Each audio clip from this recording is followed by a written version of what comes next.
I think that they need to spend more time in the studio, and they need to spend time in the studio with more than just themselves.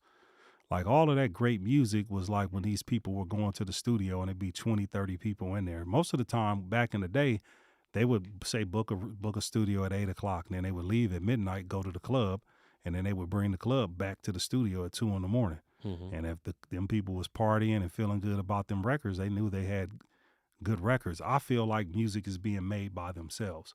And so when these people kind of isolate themselves, they get more money, right? So now they got a movie theater in their house. They don't go to the movie theater. They got a bowling alley in their house. They don't go bowl. They got a chef. They don't go out to restaurants. And then they not in public. They get so detached that they not feeling what's going out there. I think it's a disservice for us, like I keep saying, that we show up and kind of cheapen things. What benefit does it do you as a producer or artist to say, I made that beat in 5 minutes?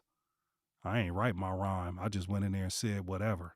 Okay, well, now the record label is like, what I need to give you, $10,000 per song for. You just told me you can take that Radio Shack microphone and record it in your house and get a beat from your homeboy.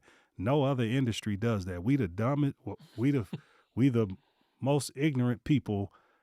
We lower the value into all of the places that we go to. And so I don't like that. Like the country people be like, nah, we wrote this song. We Hmm. worked on it for 20 years. We brought 20 musicians in. We was in the studio. We rewrote it.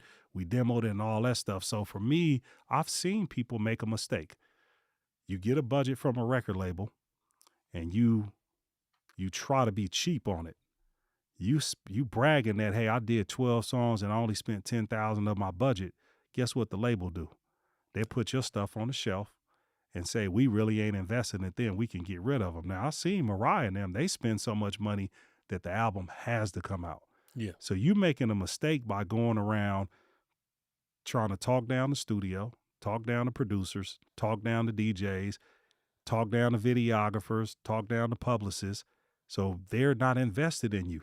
So they can just get rid of you. So I would just say, man, you need to spend more time, um, talk up your craft, stop belittling. You didn't just write that song that day. You thought about it in your car for 12 days. Then you went in there and said it. But I just think people got to be a little bit more intelligent of like, who are you helping by making it look like you made this movie on your iPhone in 20 minutes? Nobody's going to give you any money for that. You Yeah, know what I I, mean? I think people definitely gotten caught up in I don't want to call it like the mass production of it, but I remember reading this book. It was called The Future of Music, and kind of talked about, it's going to be the people that, bring more,